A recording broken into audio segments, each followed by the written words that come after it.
ओम नमो भगवते वासुदेवाय। ओम नमो भगवते वासुदेवाय। ओम नमो भगवते वासुदेवाय। ओम नमो भगवते वासुदेवाय। ओम नमो भगवते वासुदेवाय। ओम नमो भगवते वासुदेवाय। नारायणं नमस्कृत्यं नरं चैव नरोत्तमं देवीं सरस्वतीं व्यासं ततो जयमुदीरये नष्टप्रायेषु अभद्रेषु नित्यं भागवत सेवया भगवती उत्तम श्लोके भक्तिर्भवति नैष्टुकी कृष्णाय वासुदेवाय देवकी नंदनाय च नंदगोपकुमाराय गोविंदाय नमो नमः। हरे कृष्ण। आप सबको आज का संडे का प्रोग्राम के लिए स्वागत है। आज हम भगवान ने कहा गया एक दिव्य ज्ञान को हम प्रस्तुत करने का प्रयास करेंगे। तो भगवान कह रहे हैं कि चौथे अध्याय का 34 श्लोक संख्या 34। मैं इस श्लोक को दोहराऊंगा, मेरे पीछे पीछे आप दोहराएंगे। तद्विधि प्रणिपातेन परिप्रश्नेन सेवया उपदेक्षान्ति ते ज्ञानं ज्ञानिनां तत्त्वदर्शिनां। तद्विधि प्रणिपातेन परिप्रश्नेन सेवया उपदक्षन्ति ते ज्ञानं ज्ञानिनास्तत्त्वदर्शिनां। तद्विधि प्रणिपातेन परिप्रश्नेन सेवया उपदेक्षान्ति ते ज्ञानं ज्ञानिनां तत्त्वदर्शिनां।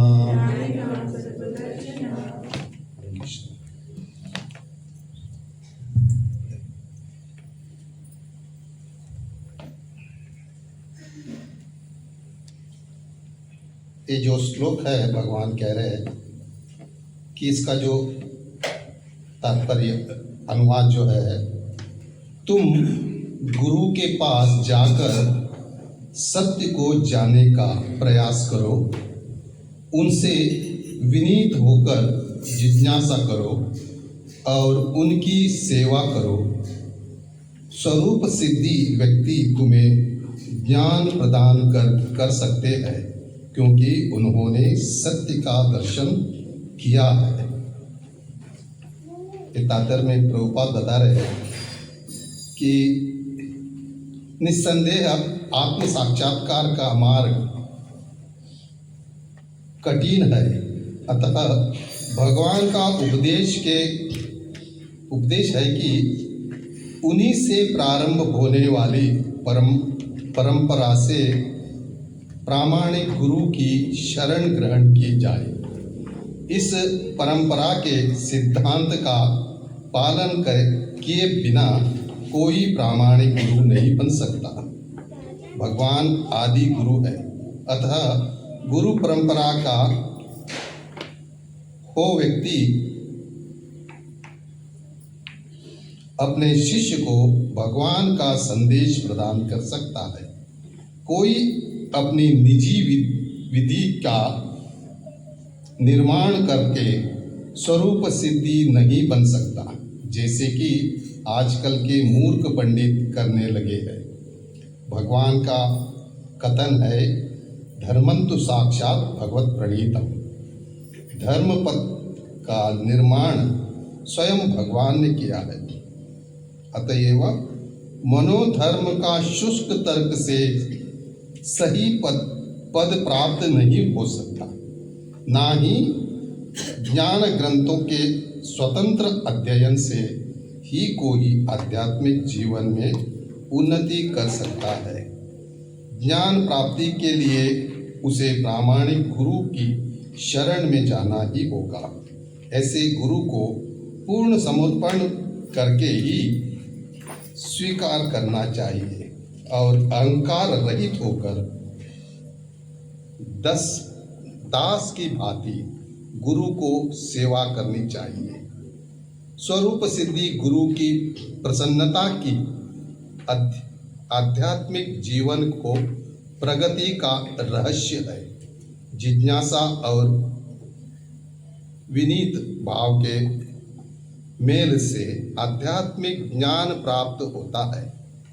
बिना विनीत भाव तथा सेवा के विद्वान गुरु से की गई जिज्ञासाएं प्रभावपूर्ण नहीं होती। शिष्य को गुरु परीक्षा में उत्तीर्ण होना चाहिए और सब गुरु शिष्य में वास्तविक इच्छा देखता है कि तो स्वतः ही शिष्य को आध्यात्मिक ज्ञान का आशीर्वाद देता है। इस श्लोक में अज्ञानुगमन तथा निरर्थक जिज्ञासा इन दोनों की भर्त्सना की गई है। शिष्य न केवल गुरु से विनीत होकर सुने अपितु विनीत भाव तथा सेवा और जिज्ञासा द्वारा गुरु से स्पष्ट ज्ञान प्राप्त करे। प्रामाणिक गुरु स्वभाव से शिष्य की प्रति दयालु होते हैं। अतः यदि शिष्य कितनी विनीत हो और सेवा में तत्पर रहे तो इन ज्ञान और जिज्ञासा का विनिमय पूर्ण हो जाता है। ओम अज्ञानतिमिरान्धस्य ज्ञानाञ्जनशलाकया चक्षुरुन्मीलितं येन तस्मै श्रीगुरुवे नमः। श्रीचैतन्यमनोभीष्टं स्थापितं येन भूतले स्वयं रूप कदा ददाति स्वपदान्तिकम्। वन्देऽहं श्रीगुरो श्रीयुतापदकमलं श्रीगुरून् वैष्णवांश्च श्रीरूपं साग्रजातं सगुणानाथान्वितं तं सजीवम् साद्वैतं सावधूतं परिजनसहितं कृष्णचैतन्यदेवं श्रीराधाकृष्णपादान् सगणललिता श्रीविशाखान्वितांश्च। हे कृष्णा करुणा सिन्धु दीनबन्धो जगत्पते गोपेश गोपिकाकान्त राधाकान्त नमोस्तुते। तप्त काञ्चन गौराङ्गी राधे वृन्दावनेश्वरी वृषभानुसुते देवी प्रणमामि हरिप्रिये। वाञ्छाकल्पतरुभ्यश्च कृपा सिन्धुभ्यश्च पतितानां पावनेभ्यो वैष्णवेभ्यो नमो नमः। नमो विष्णुपादाय कृष्णप्रेष्ठाय भूतले श्रीमते भक्तिवेदान्त स्वामिने नामिने। नमस्ते सरस्वती देवी गौरवाणी प्रचारिणे निर्विशेष शून्यवादी पाश्चात्य देशतारिणे। जय श्री कृष्ण चैतन्य प्रभु नित्यानंद श्री अद्वैत गदाधर श्रीवासादि गौर भक्तवृंद। हरे कृष्णा कृष्णा कृष्णा हरे हरे हरे राम राम राम हरे हरे। हरे कृष्णा।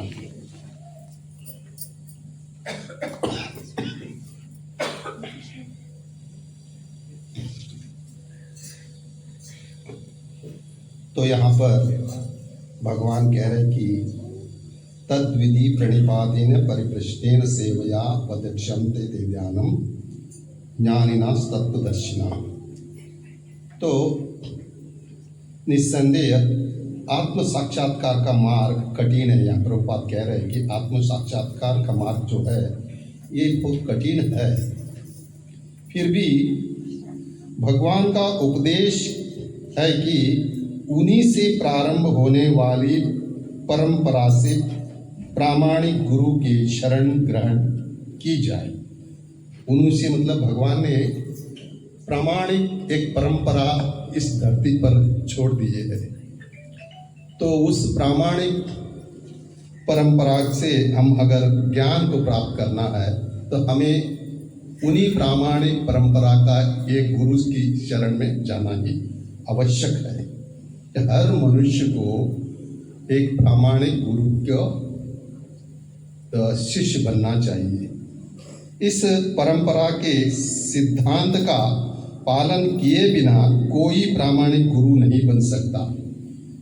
भगवान प्रभुपाद यहाँ पर स्पष्ट कह रहे हैं कि इस परंपरा से सिद्धांत का पालन, जो इस परंपरा में भगवान ने कहीं सिद्धांत को बताया गया है।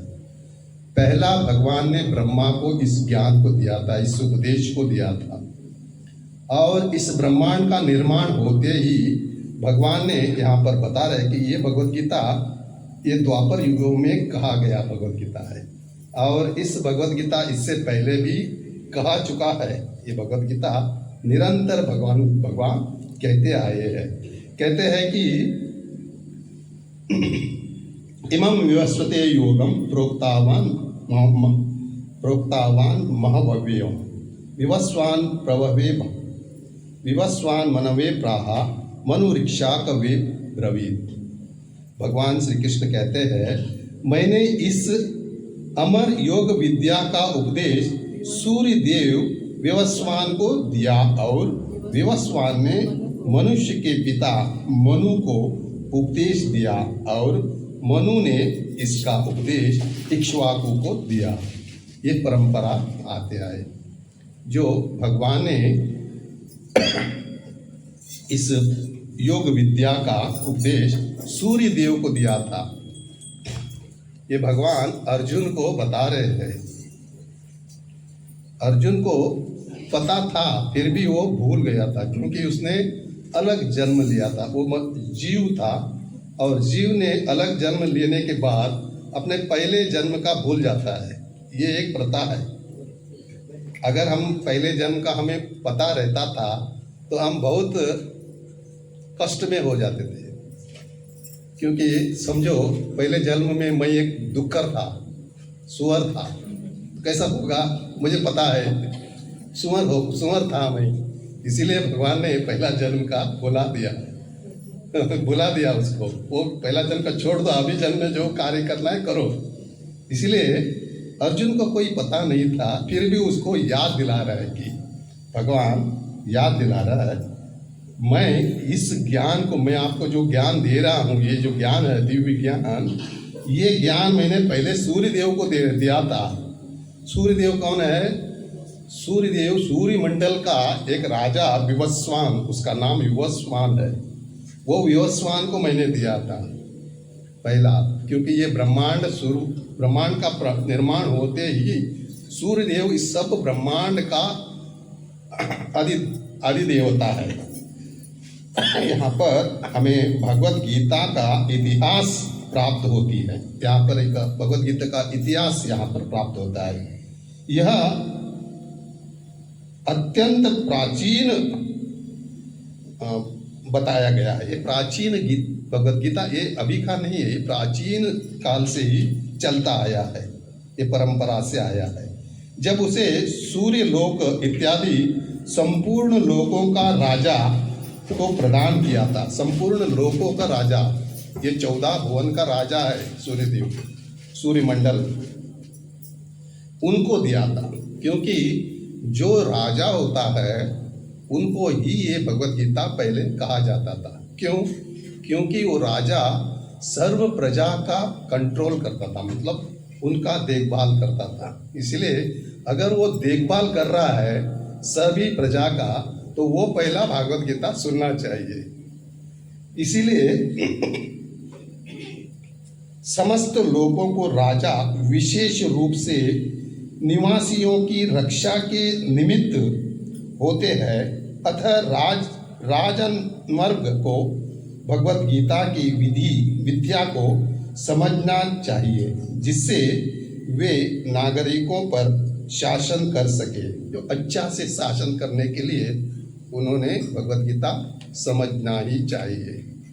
अब ये कलयुग में क्या हुआ कि हमारे जो राजा है वो ठीक से नहीं है। अभी तो ठीक है लगता है, तो इससे पहले तो राजा बन गए हैं, वो ठीक नहीं रहते थे। उनको भगवत गीता के बारे में कुछ पता ही नहीं रहता, और जन सामान्य को, नागरिकों को क्या वो शासन करेगा, वो अपना ही पेट भरता रहेगा।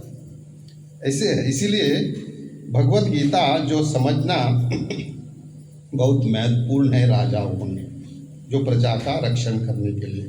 मानव जीवन का उद्देश्य भगवान के साथ अपने शाश्वत संबंध के आध्यात्मिक ज्ञान का विकास है और सारे राज्यों का तथा समस्त लोगों के शासनाध्यक्ष को चाहिए कि शिक्षा, संस्कृति तथा भक्ति द्वारा नागरिकों को यह पाठ पढ़ाए।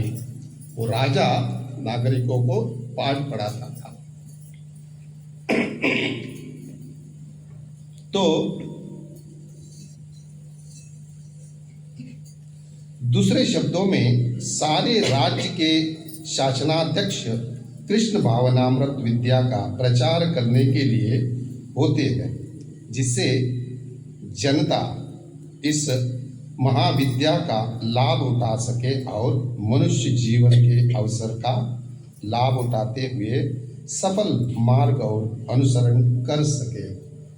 ये हमारा जो जीवन है, इसमें अगर हमें भगवत गीता नहीं पता तो हमारा जीवन सफल नहीं हो सकता। हम कष्टमय रहते हैं, कष्ट में पड़े जाते हैं। इसीलिए हमें भगवत गीता का आधार लेना चाहिए। हम भगवत गीता अगर हम समझे, ये समझने का भी एक तरीका है। ये इसके बाद भगवत गीता में भगवान कहते हैं कि तद्विद्धि प्रणिपातेन परिप्रश्नेन सेवा, मतलब एक गुरु का शरण जाना चाहिए। ये चार परंपरा जो भगवान ने यहाँ पर दिया है, चार परंपरा कौन सा है? कुमार परंपरा, ब्रह्म परंपरा और श्री परंपरा और रुद्र परंपरा। ये चार परंपरा ये जैसे यूनिवर्सिटी जैसे है, जहाँ ये चार यूनिवर्सिटी मूल भगवान का यूनिवर्सिटी है, अपना ही भगवान का अपने यूनिवर्सिटी है। ये चार यूनिवर्सिटी, जैसे यहाँ पर बहुत यूनिवर्सिटी है, अनेक राज्य में अनेक यूनिवर्सिटी रहते हैं। उन यूनिवर्सिटी से हम कॉलेज उत्तम शिक्षा लेते हैं। तो ऐसे ही हम ये चार यूनिवर्सिटी से अगर ये ज्ञान प्राप्त करें तो हमें इसका लाभ मिल सकता है। निस्संदेह कहते हैं कि इस परंपरा के सिद्धांत का पालन किए बिना कोई, या जो इस यूनिवर्सिटी से जो परंपरा से, यूनिवर्सिटी मतलब परंपरा से सिद्धांत का पालन किए बिना कोई प्रामाणिक गुरु नहीं बन सकता। हमारे प्रभुपाद ये ब्रह्म मध्व गौड़ीय संप्रदाय के एक प्रामाणिक गुरु है। इन्होंने अनेक शिष्य को बनाया और वो शिष्य हमें प्रामाणिक बना रहे हैं। हम भी प्रामाणिक बनना चाहिए, क्योंकि ये जो ज्ञान है ये भगवान ने दिया गया ज्ञान है। ये ज्ञान ऐसे अरे गिरे ज्ञान नहीं है, ये ज्ञान स्वयं भगवान के मुखारविंद से आया है।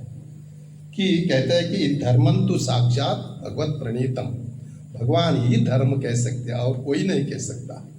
भगवान से ही जो धर्म निकलता है वही सत्य है। इसीलिए उस सत्य को अगर हम जाने तो ही हमारा जीवन सफल हो सकता है, हमें प्रामाणिक बना देता है। अन्यथा हम प्रामाणिक नहीं बनेंगे। किसी को लूटना, किसी से खाना, किसी को मारना, यही सीखेंगे हम। ये बुरी आदत है, दुष्कर्म है, ये दुष्कर्म सीखेंगे। मनुष्य बन के हम दुष्कर्म करेंगे, हमें क्या कहेंगे? असुर कहा जाता है। असुर ऐसे ही कार्य करते। असुर, इसमें दो तरीके के लोग रहते, एक सुर और एक असुर, ये दो ही लोग हैं। अगर हम इस कार्य को करें तो हम किस कैटेगरी में आ जाएंगे? असुर के कैटेगरी में आएंगे। तो इसीलिए इस दोनों से एक प्रामाणिक बनने के लिए हमें इस गीता का ज्ञान लेना आवश्यक है। तो यहाँ पर प्रभुपाद कहते हैं कि इस परंपरा का सिद्धांत का पालन किए बिना कोई प्रामाणिक गुरु नहीं बन सकता। तो इसको प्रामाणिक रूप से हम ज्ञान प्राप्त करके हम भी अनेक जीव को उपकार कर सकते हैं। तो ये भगवत गीता का उपदेश जो दिया है भगवान ने, ये एक प्रामाणिक बनने का एक तरीका है। तो हम भी चैतन्य चरितामृत में चैतन्य महाप्रभु कहते हैं कि तुम भी इस ज्ञान को प्राप्त करके अन्य जीवों को उपकारी बनो, मतलब सबको ये ज्ञान प्रसार करो। भगवान कहते हैं कि ये ज्ञान अगर कोई प्रसार करता है वो व्यक्ति मेरे लिए बहुत प्रिय है। तो सभी को ये प्रामाणिक बन के इस ज्ञान को प्रसार करना चाहिए। भगवान आदि गुरु है, भगवान एक आदि गुरु है, पहले गुरु जो है भगवान है। तो अतः गुरु परंपरा का ही व्यक्ति अपने शिष्य को भगवान का संदेश प्रदान कर सकता है। इस परंपरा में जो सिखा हुआ व्यक्ति ही भगवान का संदेश को प्रदान कर सकता है, कह सकता है, अन्यथा कोई कह नहीं सकता। भगवान का संदेश गलत रीति से कह सकता है, वो अपने फायदे के लिए कुछ भी कह सकता है। मनुष्य को क्या चाहिए? अगर मनुष्य को स्वार्थी बन जाता है, वो अपने स्वार्थ के लिए ही इच्छा करता है, तो इसीलिए किसी स्वार्थ गुरु के आश्रय में नहीं जाना चाहिए। जो कहीं यहाँ पर कहते हैं कि कोई अपनी निजी विधि का निर्माण करके स्वरूप सिद्धि नहीं बन सकता, जैसे कि आजकल के मूर्ख पाखंडी करते हैं। मूर्ख, प्रभुपाद कह रहे मूर्ख पाखंडी, मतलब वो अपने ही इस फायदे के लिए कुछ तो मनुष्य को कह देते हैं और मनुष्य को वो अच्छा लगता है, क्योंकि अरे मेरे मन में ही था, वही कह दिया इसने। उसमें उसका मन में क्या था? मांस खाना, मच्छी खाना, और गुरु ने कहा मांस खाओ, कोई नहीं, कुछ नहीं होता, तो उसको खुशी होता है। अरे मेरा मन में था, वही हो गया, वही कह दिया, ये मेरे सच्चे गुरु है, ऐसा लगता है उनको। अगर प्रामाणिक गुरु है ये नहीं कहेगा, ये जो भगवान ने जो भी कहा है वही कहेगा। भगवान ने क्या कहा है? पत्रम पुष्पम फलम तोयम, पत्रम पुष्पम फलम तोयम, यही कहा है। पत्र पुष्प फल मुझे दे दो, अगर भगवान को दे दो तो मनुष्य को भी चाहिए वही चीज़। अगर हम भगवान का सही ढंग से ज्ञान देना है तो हम इसी परंपरा से पारंगत होना चाहिए। आप सब भी इसी परंपरा से पारंगत होंगे तब भी आप अन्य लोगों को ज्ञान दे सकते हैं। तो भगवान का कथन है, धर्मंतु साक्षात भगत प्रणतम, धर्म पद का निर्माण स्वयं भगवान ने किया है, अतएव मनोधर्म या शुष्क तर्क से सही पद प्राप्त नहीं हो जा सकता। अपने ही मन से हम क्या धर्म नहीं बना सकते, अपने ही मन से धर्म, ये शुष्क धर्म है, उपाधि धर्म है। ये उपाधि धर्म से क्या होगा? हमें नरक जाना पड़ता है। अतएव मनोधर्म का शुष्क तर्क से सही पद प्राप्त नहीं हो सकता, ना ही ज्ञान ग्रंथों के स्वतंत्र अध्ययन से ही कोई आध्यात्मिक जीवन में उन्नति नहीं कर सकता। अपने ज्ञान ग्रंथों से, मतलब अपना ही दिमाग से, जो शारीरिक दिमाग से हम कोई ग्रंथ का निर्माण नहीं कर सकते, हम ज्ञान का निर्माण नहीं कर सकते। ज्ञान प्राप्ति के लिए उसे प्रामाणिक गुरु की शरण में जाना चाहिए। प्रामाणिक गुरु यहाँ पर कैसे होते हैं? जो भगवत गीता, जो भगवान ने पहला ब्रह्म को दिया था, ब्रह्मा को, ये ब्रह्मांड निर्माण होते ही ब्रह्मा को दिया था। ब्रह्मा ने किसको दिया? नारद मुनि को दिया। नारद ने किसको दिया? व्यास देव को दिया। ये परंपरा चलती आई हमारे प्रभुपाद तक। आगे और भी जो जगत में बहुत सारे फेमस बन जाते हैं, मतलब फेमस मतलब बहुत ज्ञान को प्रदान करते हैं, जैसे कि मध्वाचार्य थे बीच में। अभी हमारा ब्रह्म मध्व गौड़ीय संप्रदाय, ये क्यों आया? क्योंकि पहले तो ब्रह्म थे, ब्रह्म ही कह रहे थे, थोड़े शिष्य हो गए तो बीच में मध्वाचार्य आ गए। मध्वाचार्य ने पूरा फैला दिया जग पर इस ज्ञान को। तो मध्वाचार्य क्या हो गया, सबको पहचान हो गए। तो इसलिए ब्रह्म मध्वा का एक इस परंपरा में ज्ञान नाम लग गया, मध्व करके। ब्रह्म मध्व गौड़ीय संप्रदाय। गौड़ीय क्यों आया? जहाँ चैतन्य महाप्रभु गौड़ीय देश में प्रचार कर रहे थे तो वहाँ पर गौड़ीय करके चैतन्य महाप्रभु ने बहुत जगह पूरा भारत में प्रचार कर दिया। तो उसी लिए गौड़ीय संप्रदाय का नाम चैतन्य महाप्रभु कहा गया। गौड़ीय मतलब चैतन्य नाम है। इसीलिए आगे जाके भी और भी बहुत विशाल रूप से प्रचार करेंगे, उसका भी नाम इसमें जुड़ जाएगा। ये जुड़ जाता है परंपरा में। ये क्यों जुड़ जाता है? जो भगवान का निजी संदेश को कौन अपने दिमाग से नहीं, भगवान की कहने पर ही उन्हीं सभी लोगों को बांट देता है, उसी का नाम आ जाता है।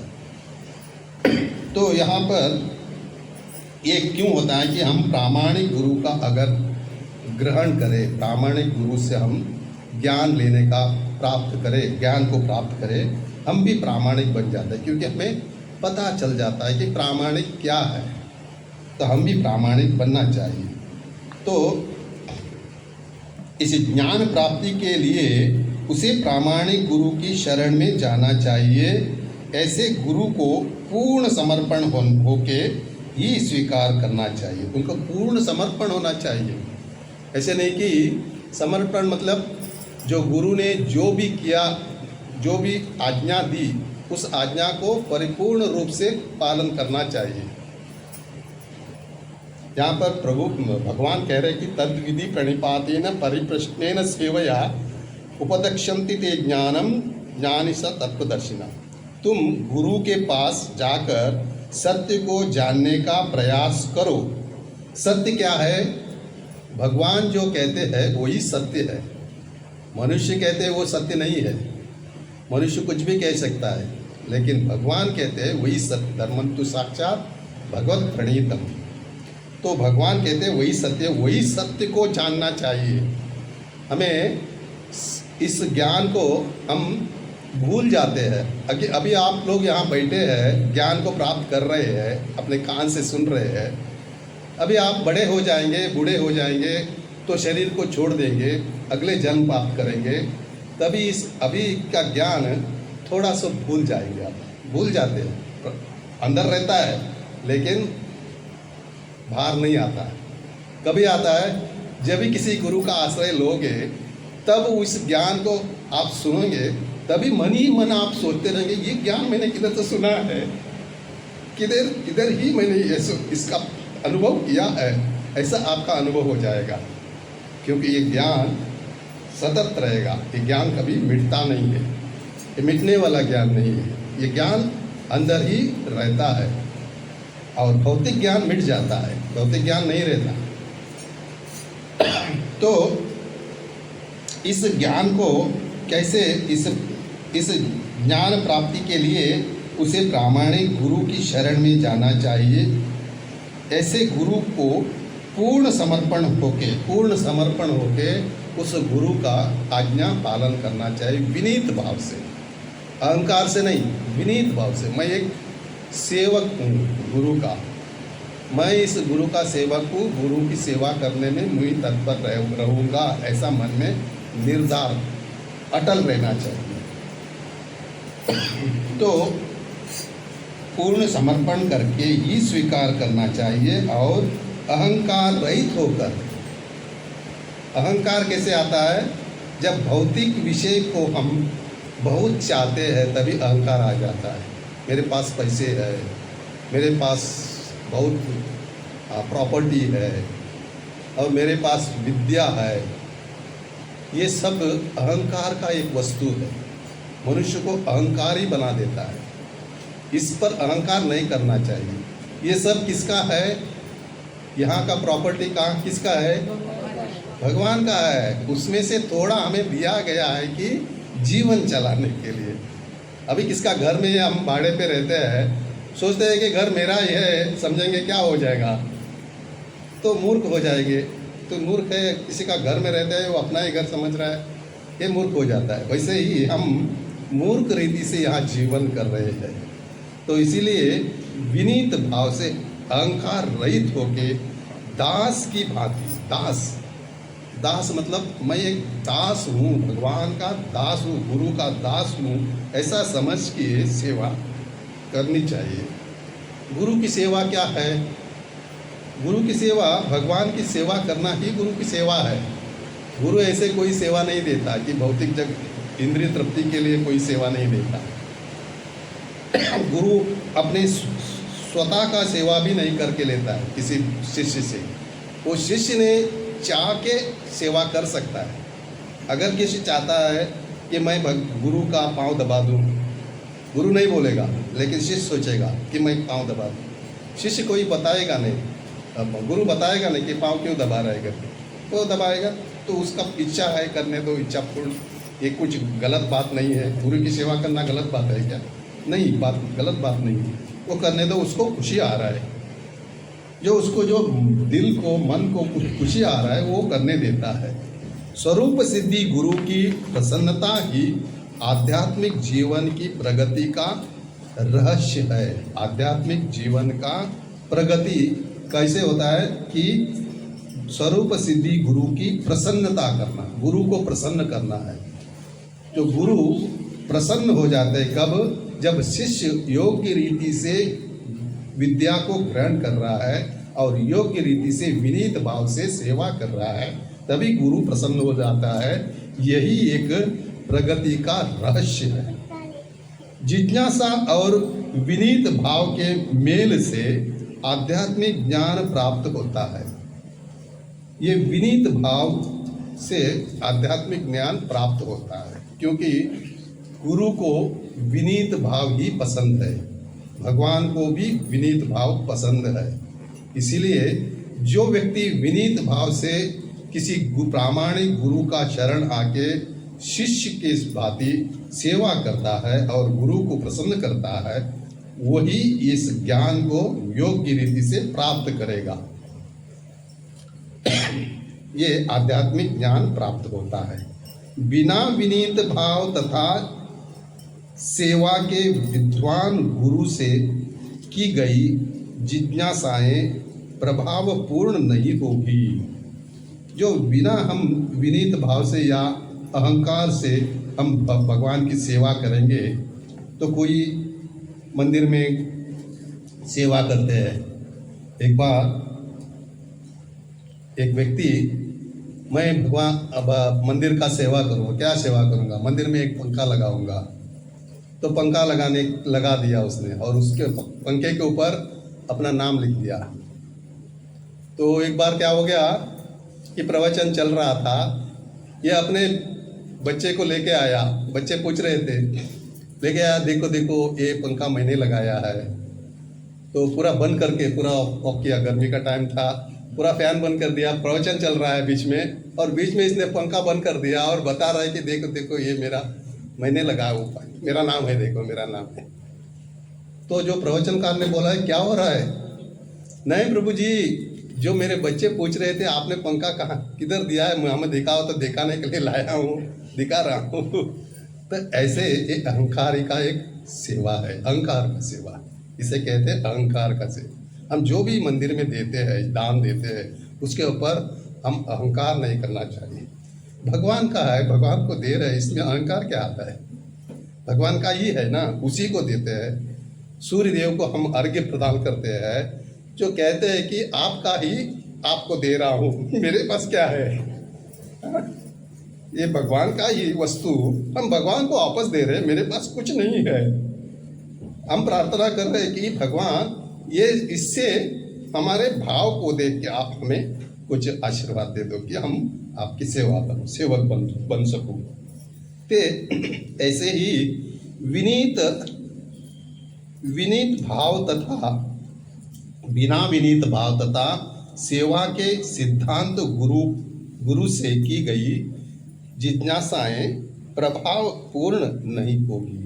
जो ऐसे भाव से कुछ प्रभाव नहीं पड़ेगा, कुछ बिना विनीत भाव से हम भगवान की सेवा करेंगे अहंकार से, तो इसका प्रभाव नहीं पड़ेगा। प्रभाव कैसे पड़ेगा? तो विनीत भाव, सच में विनीत भाव होना चाहिए। शिष्य को गुरु की परीक्षा में उत्तीर्ण होना चाहिए। गुरु कभी भी परीक्षा लेता है। वो बोलेगा नहीं मैं आज आपका परीक्षा लूँगा, आप विनीत भाव से मेरी सेवा करो, तभी क्या होगा, वो जानबूझ के विनीत होगा, विनीत हो जाएगा। मैं विनीत हूँ, मैं आप क्या कह रहे हैं हम करूँगा, तो इसका कोई लाभ नहीं उसको होगा। तो गुरु बिना कहे उसकी परीक्षा लेता है, ये विनीत है क्या नहीं, तभी जाके उसको आशीर्वाद देगा कि आप भगवान का भक्त बनो। ये भक्त भगवान से ही भक्त बनने का लायक हो जाएगा, तभी गुरु प्रसन्न हो जाता है। तो उसका जिज्ञासा देख के, विनीत भाव देख के गुरु कभी प्रसन्न हो जाता है, तभी गुरु शिष्य को वास्तविक इच्छा देखता है, तो स्वतः ही शिष्य को आध्यात्मिक ज्ञान का आशीर्वाद देता है। आध्यात्मिक ज्ञान का आशीर्वाद देता है, ऐसा आशीर्वाद नहीं कि तुम बहुत पैसे कमाओ, बहुत उच्च बनो, बहुत उन्नति हो, ये नहीं आशीर्वाद देता है। ये आशीर्वाद इस भौतिक जगत का आशीर्वाद है। इस आशीर्वाद से हम इस जीवन तक उसका फायदा कर सकते हैं, लेकिन गुरु ऐसे आशीर्वाद नहीं, भगवान भी ऐसे आशीर्वाद नहीं देते। भगवान सोच समझ के देते हैं। ये से आशीर्वाद हम प्राप्त करना चाहिए कि हमें शाश्वत आशीर्वाद चाहिए, हमें जन्म जन्मांतर भगवान की सेवक बने, ऐसे आशीर्वाद हमें चाहिए। हाँ?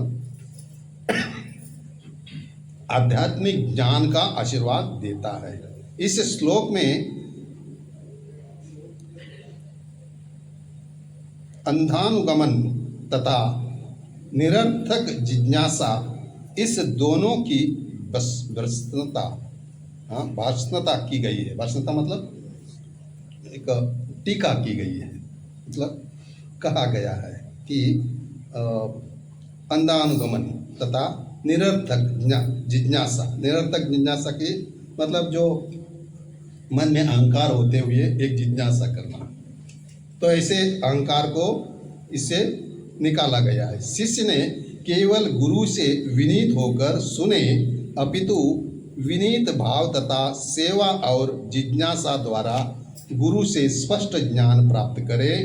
प्रामाणिक गुरु स्वभाव से शिष्य के प्रति दयालु होते हैं। गुरु कभी प्रामाणिक गुरु कभी दयालु रहते हैं, हर एक जीव के प्रति उनको दयालु रहते हैं। पंडिता समदर्शिना, ये सब जीव के प्रति वो दयालु रहते हैं। समदर्शिना देते हैं। कोई व्यक्ति अच्छे कपड़े डाल के आया, कोई वो व्यक्ति अच्छे कपड़े नहीं डाला, दोनों को फर्क नहीं करेगा, वो दोनों को एक ही तरफ से देखेगा, एक ही तरफ से देखेगा। ऐसे ही दयालु होते हैं। अतः यदि शिष्य विनीत हो और सेवा में तत्पर रहे तो ज्ञान और जिज्ञासा का विनिमय पूर्ण हो जाता है। ज्ञान और जिज्ञासा का विनिमय मतलब अगर हम भगवान गुरु से कुछ ज्ञान प्राप्त कर रहे हैं, वो हम विनीत भाव से सुने और सोचे मन ही मन, मैं आज से इस ज्ञान को प्राप्त कर लूँगा और इस ज्ञान से ही मैं जीवन अपना सफल करके लूँगा। ये दृढ़ निश्चय मन में होता है, तभी जाके उसका जिज्ञासा का विनिमय पूर्ण हो जाता है। तो इसीलिए हम किसी गुरु के आश्रय में होना चाहिए। तो इससे पहले भगवान इस गुरु ज्ञान को सूर्य देव को दिया था। क्यों? क्योंकि इस ज्ञान को पहले जमाने में मतलब सत्ययुग में किसी राजा को देते थे। तो समस्त लोकों के राजा विशेष रूप से निवासियों को रक्षा के निमित्त होते हैं। अतः राजन वर्ग को भगवत गीता की विद्या को समझाना चाहिए, जिससे वे नागरिकों पर शासन कर सके और उन्हें काम रूपी भवबंधन से बचा सके। काम रूपी भवबंधन ये हमें इस भौतिक जगत में अपने आप उत्पन्न हो जाता है। अगर हम भगवान की आज्ञा न माने तो अपने ही मन सोचे तो हमें काम रूपी जिज्ञासा उत्पन्न हो जाता है। हमारे मन में अनेक भौतिक इच्छा प्रकट हो जाती है। क्यों इस भौतिक इच्छा को हम रोकना चाहते हैं, तभी हम इस ज्ञान को प्राप्त करना चाहिए। अगर हमें रोकना है तो इस ज्ञान को प्राप्त करेंगे तो हम काम रूपी इच्छा को रोक सकते हैं। तो ये राजा उन प्रजा के नागरिकों पर शासन कर सके और उन्हें काम रूपी भव बंधन से बचा सके। मानव जीवन का उद्देश्य भगवान के साथ अपने शाश्वत संबंध को आध्यात्मिक ज्ञान का विकास है। हमें हमारा जीवन ही, हमें मानव जन्म जीवन क्यों दिया है, मनुष्य क्यों बनाया है, हमें भगवान का संबंध स्थापित करने के लिए ही दिया गया है। ऐसे नहीं कि हम बहुत खाए, बहुत पिए, मजा करें, इसके लिए नहीं है। ये तो हम प्राणी जीवन में कर चुके हैं। हम यहाँ आए क्यों? हम आए इसीलिए कि हम भगवान से द्वेष करते। इच्छा द्वेष समुत्वेन द्वंद्व मोहेन भारत। इच्छा और द्वेष से हम इस धरती पर आके पहुंच गए हैं। ये धरती क्या है? ये धरती एक जेल है जो अपराधों के यहाँ डाला जाता है। जो भगवान के प्रति अपराध किए लोगों को, जीव को इस जेल में डाला जाता है। हम इस जेल में जो इच्छा किया है उसी इच्छा को पूर्ण करने के लिए भगवान हमें यहाँ धरती पर डाला गया है। कैसे? पहले प्राणी रूप ने 84 लाख योनि से, उसमें से 4 लाख मनुष्य है, 80 लाख योनि में गुजारने के लिए हमें दिया गया है। हम 80 लाख योनि से गुजर के आए हैं, हमें याद नहीं है। हम कहीं पतंग बने हैं, कहीं कौवे बने हैं, कहीं सुअर बने हैं, कहीं गाय बने हैं, ऐसे सब बन के आए हैं। कुत्ते भी बने हैं। सब बन के हम क्या किया है? इच्छा को पूर्ण किया है। हमारा इच्छा क्या है? काम भावना, खाना पीना, मजा मरना, बच्चे पैदा करना, यही हमारा इच्छा पूर्ण कर चुके हैं। अभी मनुष्य शरीर मिला है, अभी नहीं करना चाहिए। मनुष्य शरीर क्यों दिया है? देखो आप यहाँ कोई कुत्ते आए हैं क्या भगवत गीता सुनने के लिए? नहीं आते हैं ना, मनुष्य ही आए हैं ना। तो मनुष्य इसलिए आते हैं कि मनुष्य जन्म इसलिए दिया गया कि उनका जो शरीर ऐसा निर्माण किया गया है कि वो भगवत गीता को जाने, गुरु का आश्रय ले। इसीलिए इस शरीर का, इसका निर्माण ऐसा किया गया, वो अपना ज्ञान को पूर्ण करके वापस अपना घर जाए। हम आए कहाँ से? भगवत धाम से। भगवत धाम से हम आए हैं, वापस हमें जाना कहाँ है? भगवत धाम जाना है। अगर हम यहाँ बैठ के ही आहार निद्रा भय मैथुन में ही रहेंगे तो हम वापस कहाँ जाएंगे? धरती पर ही रहेंगे, फिर से कुत्ते बनेंगे, सुअर बनेंगे। ये 84 लाख नहीं 80 लाख योनि में घूमते रहेंगे, जन्म मृत्यु जरा व्याधि में घूमते रहेंगे। यही यहाँ का एक प्रथा है। इसीलिए कहते हैं कि भगवत गीता राजाओं को क्यों दिया गया है? क्योंकि राजाओं से प्रजा सुनते हैं। यद्यत आचरति श्रेष्ठ तत्त्वेन तरोजनः। जो श्रेष्ठ व्यक्ति जो आचरण करता है वैसे ही नीचे वाले लोग उनका फॉलो करते हैं, उनका साथ जाते हैं, उनका ही जो करते हैं वैसे ही करते हैं। इसलिए जो वरिष्ठ लोग हैं, जो उच्च स्थान पर है, राजा है या प्राइम मिनिस्टर है, उन लोगों ने ये आध्यात्मिक ज्ञान प्राप्त किया हो, उनका जो जीवन शैली देख के ही प्रजा लोग उनके साथ चलेंगे। राजा ही गलत काम करने लगा तो प्रजा क्या करेंगे? वैसे ही चलेंगे। राजा ही दारू पीने लगा तो प्रजा ही दारू पीने लगेंगे। राजा को दारू पीने का आदत पड़ गया तो सब जगह दारू का अड्डा बनाएगा, किधर भी जाऊंगा मैं दारू पीना कि मुझे ये भी नहीं अड्डा हो जाएगा। तो सब लोग उनका भी फॉलो करेंगे, लोग भी अड्डा है चलो जाएंगे, राजा पी रहे हम भी पिएंगे।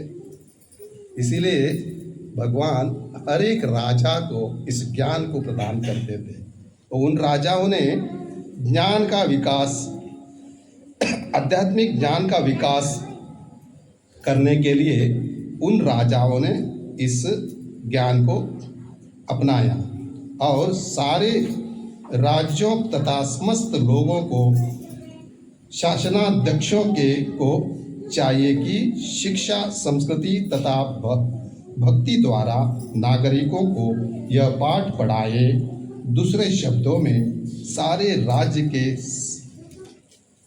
समानाध्यक्ष श्री कृष्ण भावनामृत विद्या का प्रचार करने के लिए होते हैं, जिससे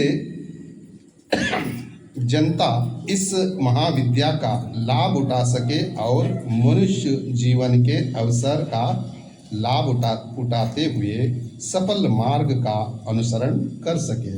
ये मनुष्य जीवन का लाभ उठाने के लिए ये भगवत गीता का ज्ञान लेना आवश्यक है। इस मनवंतर में सूर्यदेव विवस्वान कहलाता है। इस मनवंतर में सूर्यदेव का जो राजा है उसको विवस्वान कहा गया है। ये विवस्वान जो सौरमंडल के अंतर्गत समस्त ग्रहों का उद्गम है। ब्रह्म संहिता में कहा गया कि यच्चक्षुरेषु सविता सकल ग्रहाणाम राजा समस्त सुरमूर्ति रशेष तेजा यस्याज्ञया भ्रमति संवृत काल चक्रो गोविंदमादि पुरुषम तमहम भजामि। इसका अर्थ ये है कि ब्रह्मा ये ज्ञान बता रहे कि ब्रह्मा जी ने कहा मैं उन श्री भगवान गोविंद की पूजा करता हूँ जो आदि पुरुष है और जिनके आदेश से समस्त लोगों का राजा सूर्य प्रभु प्रभुत शक्ति तथा उष्म शरण ग्रहण करता है, उष्म धारण करता है। यह सूर्य भगवान के नेत्र तुल्य है और यह उनकी आज्ञानुसार अपनी कक्षा को तय करता है। तो ये सूर्य देव जो है ये समस्त लोगों का राजा है, समस्त लोगों का, लोक जो 14 भुवन है, ये 14 भुवन का एक राजा है, ये सूर्य देव है। ये सूर्य देव भगवान का नेत्र तुल्य है, ये भगवान का एक नेत्र जैसा है। और ये भी राजा भगवान के आज्ञानुसार ही अपनी कक्षा तय करता है। भगवान के आज्ञानुसार ही वो सब कुछ तय करता है। जो पहले जो राजा थे वो कहीं अपने राज्य में एक राजगुरु करके रख के लेते थे और उस राजगुरु से राज्य चलाने का विधि विधानों का उन गुरु से प्राप्त कर लेते थे और वैसे ही ये राज्य को चलाते थे, अपना मन ढंग से नहीं करते थे। गुरु का जो आज्ञा है, गुरु का जो कहना है, ये भगवान की कहना है जो भगवान से ही आती है। सूर्य सभी लोक का राजा है तथा सूर्य देव सूर्य ग्रह पर समस्त शासन करता है, जो उष्ण तथा प्रकाश प्रदान करता है। सूर्य देव क्या करता है? उष्ण प्रदान करता है। यहाँ पर उष्णता जो है, अगर सूर्य देव नहीं है तो क्या हो जाएगा? पूरा ठंडा पड़ जाएगा। अगर हम जीवित रहेंगे क्या? नहीं जीवित रहेंगे। तो सूर्य देव है करके आज हम जीवित है।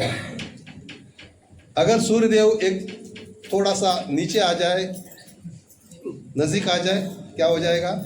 जल जाएंगे हम पूरा। देखो भगवान के आज्ञा से वो क्या कर रहा है? अपना ही पथ पर चल रहा है। वो सोचा अभी मैं इधर से चल रहा हूँ ये रोड से, चलो उस रोड से जाएंगे तो क्या हो जाएगा?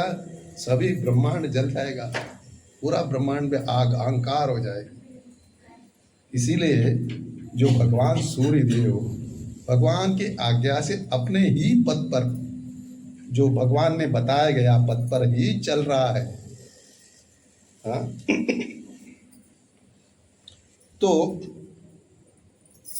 मैं नियंत्रण में रखता है। सूर्य कृष्ण के आदेश पर घूमता है और भगवान कृष्ण ने विवस्वान को भगवत गीता की विद्या समझाने के लिए अपना पहला शिष्य चुना। ये जो ब्रह्मांड जो बनाया था, ब्रह्मा ने बनाया था, उसमें जो सूर्य देव को पहला पूरा ब्रह्मांड का राजा बनाया था, तभी भगवान ने उस सूर्य देव को पहला शिष्य बनाया। इससे पहला ब्रह्मा था शिष्य, उसको बता के ही ब्रह्मांड रचना के लिए बताया दिया था कार्य।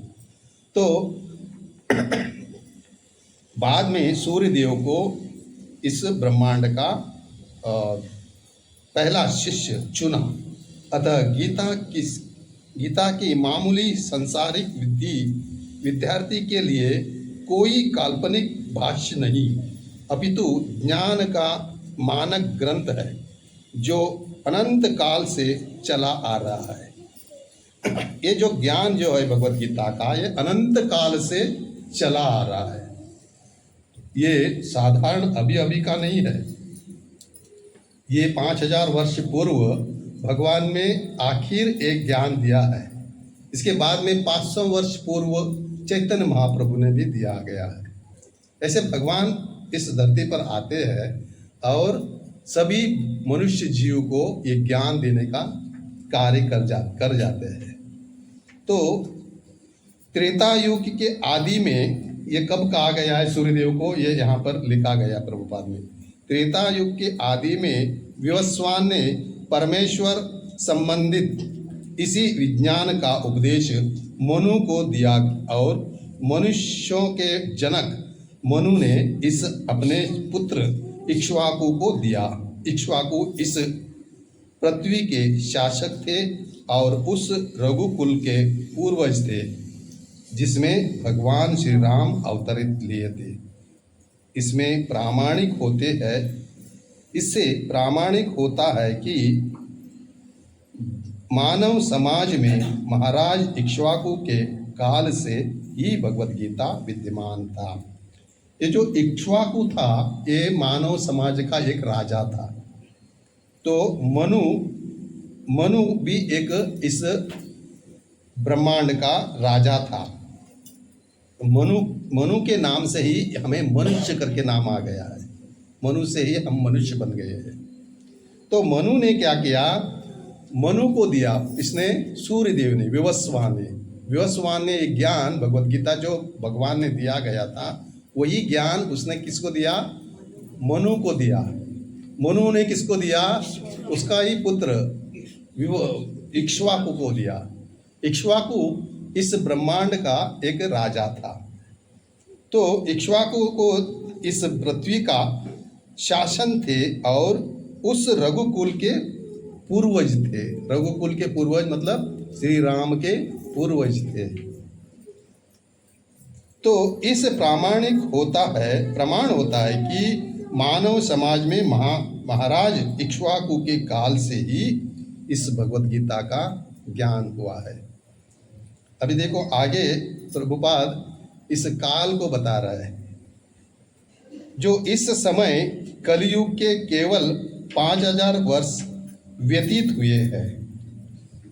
जब तक इसकी पूर्णायु 4,32,000 वर्ष है। तो कलयुग का आयु कितना है, 4,32,000। अभी कितना वर्ष हो गया, 5,000, 5,500, 5,500 हो गया। अभी बचा कितना, 27,000, 4,27,000 बचा है। आगे क्या होगा पता नहीं है।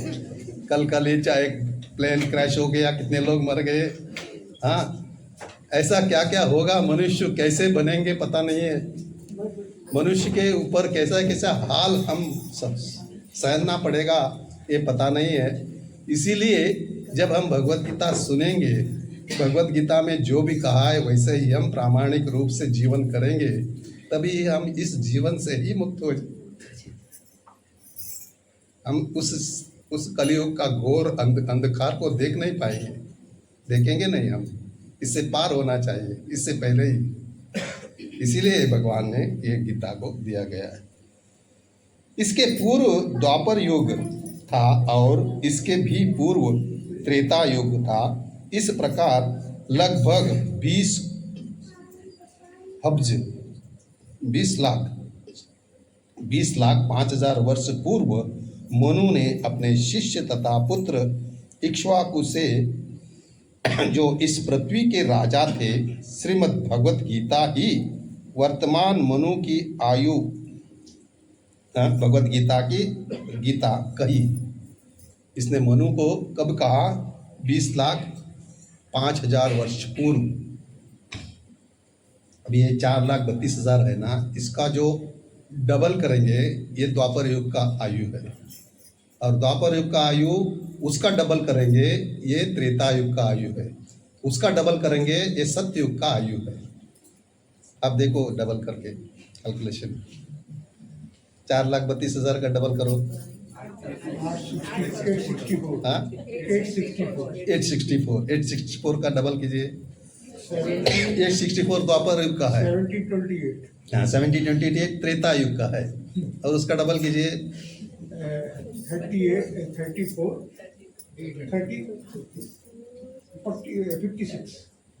3056।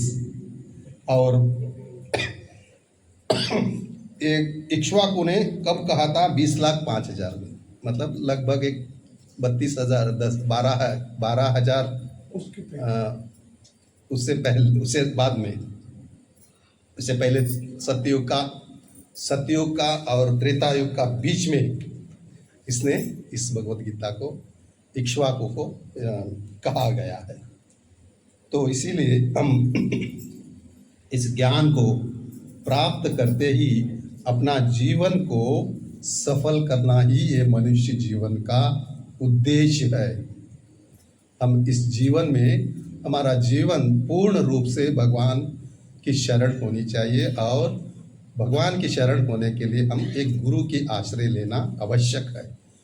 भगवान की शरण ऐसे ही ले सकते हैं, हम अज्ञान से ले सकते हैं, लेकिन पूर्णता नहीं होगी, और भी जन्म लेना पड़ेगा। देखिए समाज, एक भौतिक जगत में सभी लोग भगवान की सेवा करते हैं, अगरबत्ती लगाते हैं, पूजा करते हैं, सब कुछ करते हैं, लेकिन ज्ञान नहीं है। ज्ञान के बिना भक्ति अधूरी है। ये जो ज्ञान पड़ेगा, समझेंगे, तभी ही हमारा भक्ति पूर्ण रूप से हो जाएगी। भगवान ने कहा गया ही ज्ञान को हम करना चाहिए। सर्वधर्मान परित्यज्य, भगवान कहते हैं ना, सर्वधर्मान परित्यज्य। पहला क्या कहा? मैं क्यों आया यहाँ? धर्म स्थापनार्थाय, धर्म को स्थापन करने के लिए। कौन सा धर्म? सनातन धर्म। सनातन धर्म को स्थापन करने के लिए भगवान आए थे, और हम समझे है कि हमारा कोई मन में आया वही धर्म है। उस धर्म को छोड़ दो। सर्वधर्मान परित्यज्य, जो आप समझ रहे धर्म करके, देश सेवा, समाज सेवा, ये सब उपाधि धर्म है, इससे कुछ लाभ नहीं है। हम समझते हैं कि देश सेवा करने से हम भगवान प्राप्त करेंगे, समाज सेवा करने से हम भगवान प्राप्त करेंगे।